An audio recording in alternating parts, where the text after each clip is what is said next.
नमस्कार, मैं हूं Amod Srivastava. Amazing thought, amazing message, amazing information की दिशा में आज एक कदम और आगे।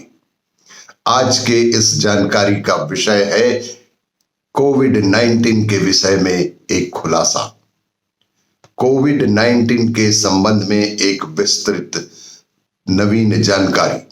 आपको ये मेरा वीडियो अच्छा लगे तो लाइक करें, शेयर करें और लाल बटन दबाकर सब्सक्राइब अवश्य करें। साथ ही बेल आइकन दबाना ना भूलें।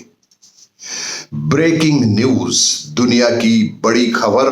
इटली ने किया मृत कोरोना मरीज का पोस्टमार्टम और हुआ एक बड़ा खुलासा।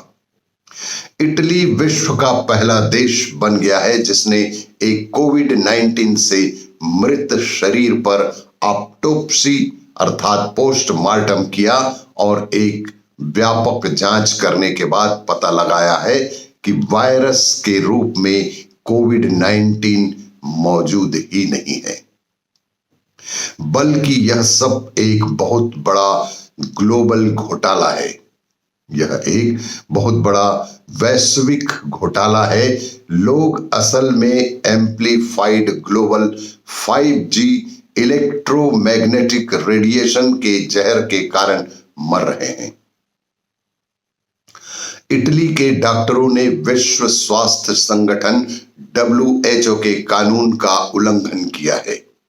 इटली के वे डॉक्टरों ने विश्व स्वास्थ्य संगठन कि कानून का उल्लंघन किया जो कि कोरोना वायरस से मरने वाले लोगों के मृत शरीर पर ऑटोप्सी अर्थात पोस्टमार्टम करने की आज्ञा नहीं देता, ताकि किसी तरह की वैज्ञानिक खोज व पड़ताल के बाद यह पता न लगाया जा सके कि यह एक वायरस नहीं है बल्कि एक बैक्टीरिया है।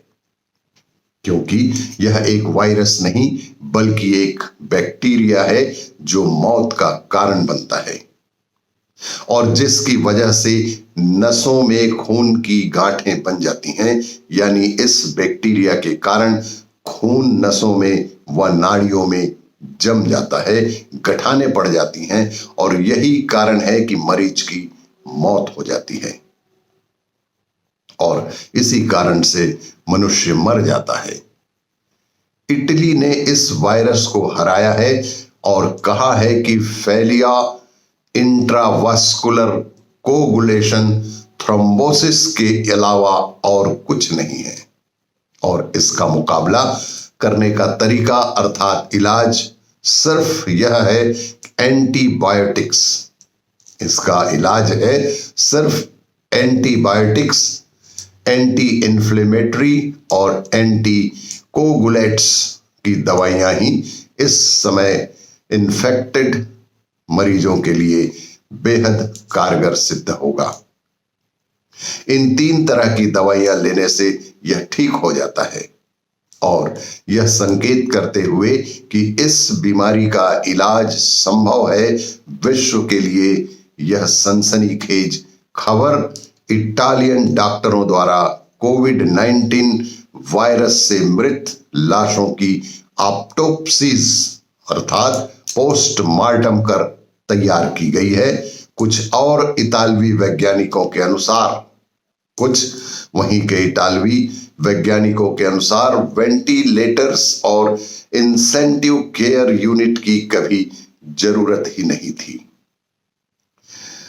कोविड-19 से संक्रमित लोगों के लिए कभी भी वेंटिलेटर्स और इंसेंटिव केयर यूनिट की आवश्यकता ही नहीं थी। इसके लिए इटली में अब नए सिरे से प्रोटोकॉल जारी किए गए हैं। चाइना इसके बारे में पहले से ही जानता था, इसकी प्रबल संभावना है, मगर इसकी रिपोर्ट कभी किसी के सामने उसने सार्वजनिक नहीं की। और भी इसी तरह की जानकारियों के लिए देखते रहिए मेरा वीडियो।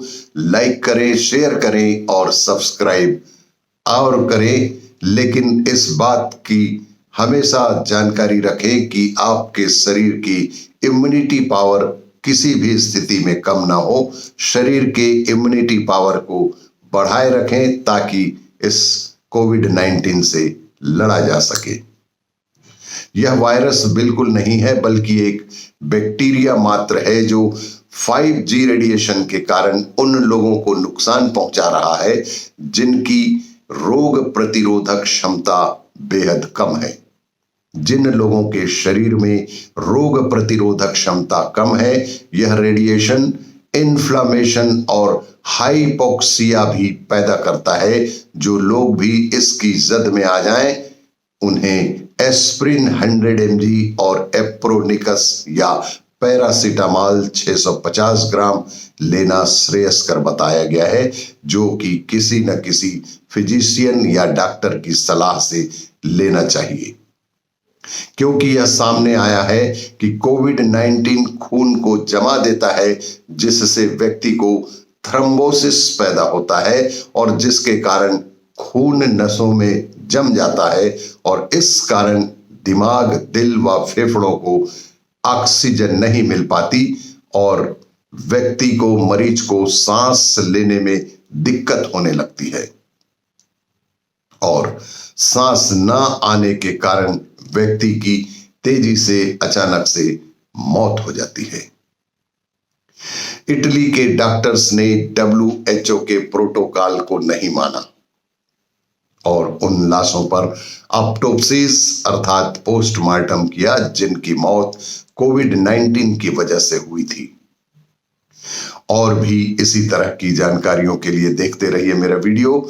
लाइक करें, शेयर करें और सब्सक्राइब अवश्य करें। धन्यवाद।